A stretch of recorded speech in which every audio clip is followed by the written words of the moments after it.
आज राजकीय अभियंत्रण महाविद्यालय के उद्घाटन के अवसर पर जो कार्यक्रम आयोजित किया गया है, इस कार्यक्रम में आप सब लोग यहाँ उपस्थित हैं। मैं सबसे पहले आप सब लोगों का अभिनंदन करता हूं कि इस कार्यक्रम में आप सब मौजूद हैं और आज इस कार्यक्रम की अध्यक्षता कर रहे हैं आपके माननीय विधायक जो सराय रंजन के आप ही के क्षेत्र के हैं और राज्य सरकार के माननीय वित्त मंत्री जो आज इस कार्यक्रम की अध्यक्षता कर रहे हैं और यहाँ पर उपस्थित हैं माननीय मंत्री राजस्व एवं भूमि सुधार विभाग श्री आलोक कुमार मेहता जी और यहाँ पर उपस्थित हैं बिहार विधानसभा के माननीय उपाध्यक्ष श्री महेश्वर हजारी जी। यहाँ उपस्थित हैं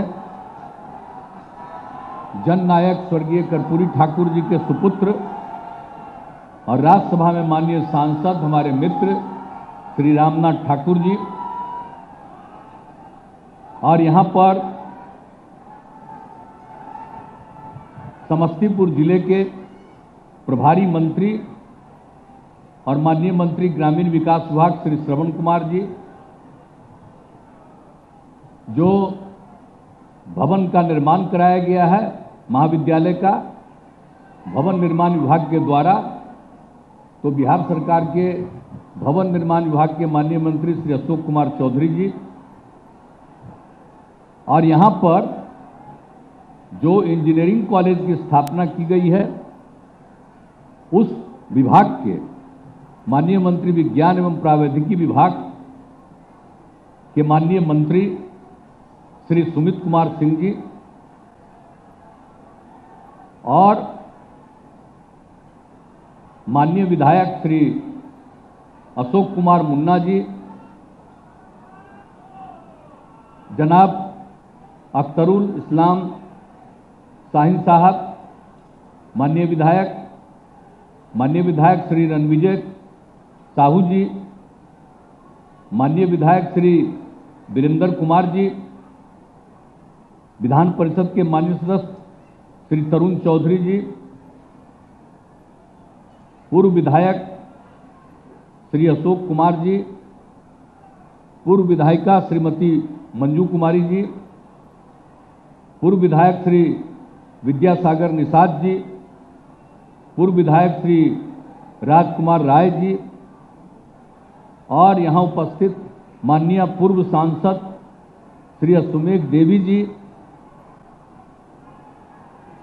राष्ट्रीय जनता दल के जिला अध्यक्ष श्री राजेंद्र सहनी जी, कांग्रेस पार्टी के समस्तीपुर जिला के अध्यक्ष जनाब अबू तमीम साहब, हिंदुस्तानी अवाम मोर्चा हम पार्टी के जिलाध्यक्ष श्री केदार चौधरी जी, समस्तीपुर के जिला परिषद के अध्यक्ष श्रीमती खुशबू कुमारी जी, यहाँ पर उपस्थित जिला परिषद की सदस्य श्रीमती अंजना कुमारी जी, जनता दल यू के वरीय नेता श्री दुर्गेश राय जी, मंच पर उपस्थित सभी सम्मानित नेतागण, सभी जनप्रतिनिधिगण, मेरे प्रिय साथियों और यहाँ पर अपर मुख्य सचिव वित्त विभाग के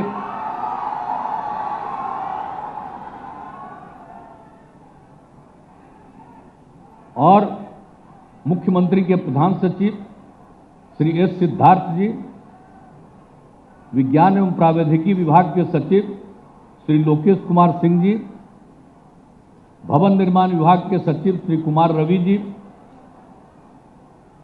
दरभंगा के आयुक्त श्री मनीष कुमार जी, पुलिस महानिरीक्षक श्री ललन मोहन प्रसाद जी, समस्तीपुर के डीएम श्री योगेंद्र सिंह जी, समस्तीपुर के पुलिस अधीक्षक श्री हृदयकांत जी और इस सभा में उपस्थित राजकीय अभियंत्रण महाविद्यालय के शिक्षकगण, छात्र एवं छात्राएं, प्रिंट एवं इलेक्ट्रॉनिक मीडिया के सभी पत्रकार मित्रों, छायाकार बंधुओं और इस कार्यक्रम में उपस्थित बहनों एवं भाइयों, आज मुझे खुशी है कि आज मुझको फिर यहाँ इंजीनियरिंग कॉलेज के उद्घाटन के अवसर पर यहाँ आने का मौका मिला।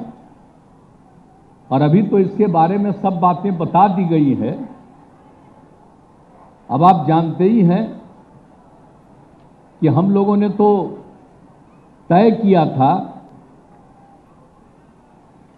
कई तरह से कि जहां जहां भी जितने कॉलेज में इंजीनियरिंग कॉलेज बचे हुए थे, तो हम लोगों ने 15 में 7 निश्चय में ये तय किया और जिसको 16 से लागू किया कि हर जिले में इंजीनियरिंग कॉलेज बनना चाहिए। और उसी सिलसिले में यहाँ के जमीन की खोज बहुत दिनों से हो रही थी, लेकिन भाई आज अध्यक्षता कर रहे हैं विजय बाबू, तो ही तो इस जगह को खोजे हैं। आखिरकार मेडिकल कॉलेज के लिए भी जगह खोजा गया और यहीं पर इंजीनियरिंग कॉलेज के लिए भी खोजा गया। तो ये जो दिए लोग जमीन, इसके लिए तो मैं उनका अभिनंदन करता हूं। और हम तो आए हुए थे देखने के लिए ये कितनी बड़ी जगह है, कितना पुराना मंदिर है और यहाँ पर कितने लोग आते जाते रहते हैं। और जो पता चला था उस समय कि लगभग 100 एकड़ जमीन है और उन्हीं से अनुरोध किया गया, तो यहाँ पर जो दोनों मेडिकल कॉलेज का भी निर्माण हो रहा है, आपको बता ही रहे हैं, अगले साल वो भी तैयार ही हो जाएगा और इंजीनियरिंग कॉलेज के लिए भी यहीं पर वो जगह मिल गई। बहुत खुशी की बात है।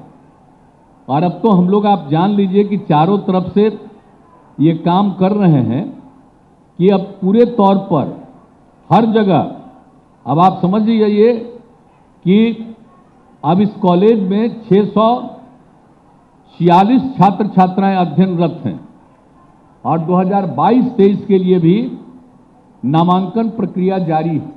तो ये सब काम तो हो रहा है।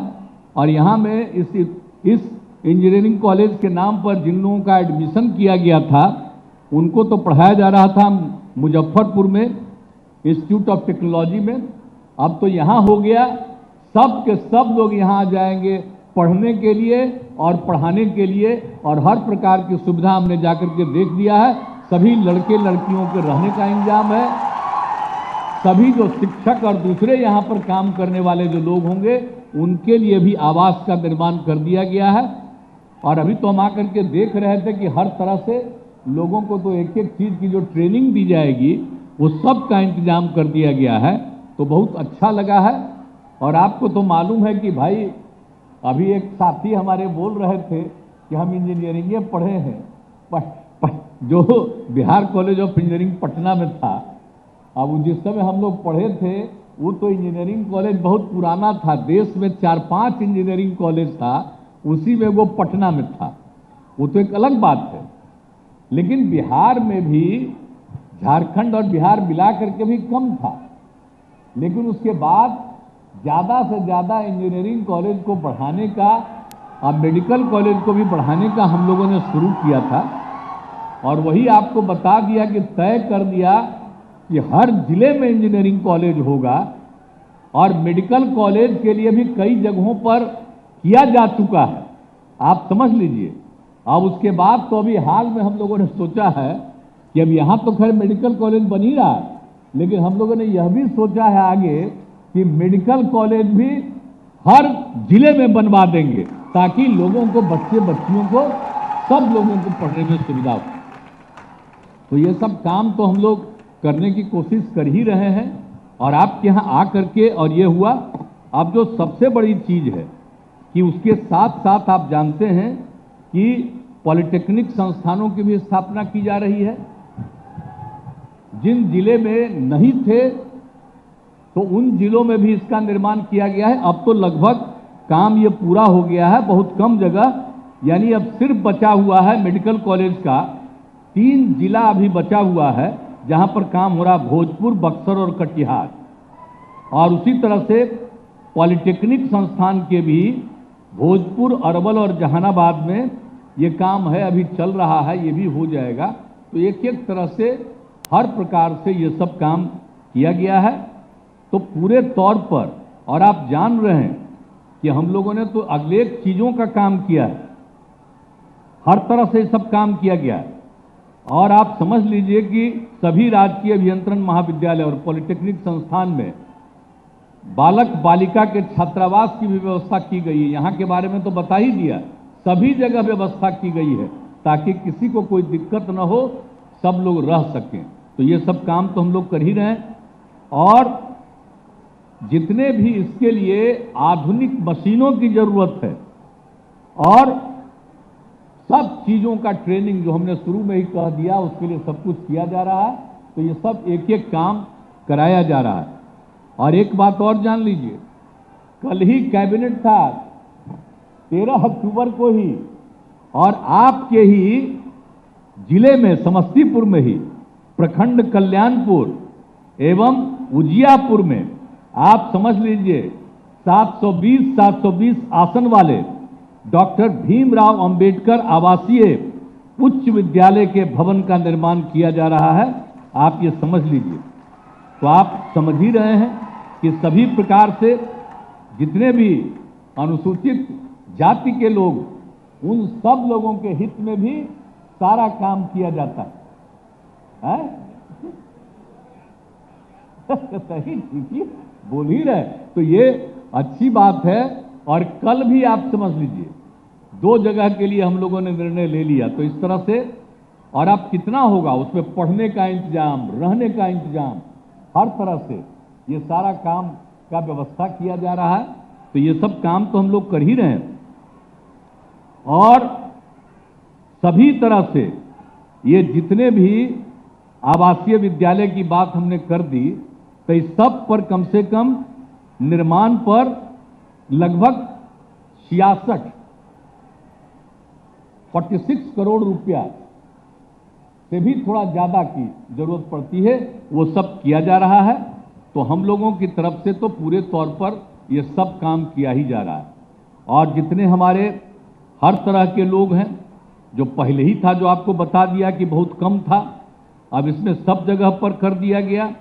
अब आप समझ लीजिए कि जितना ज्यादा संभव है उतना ज्यादा सारा काम।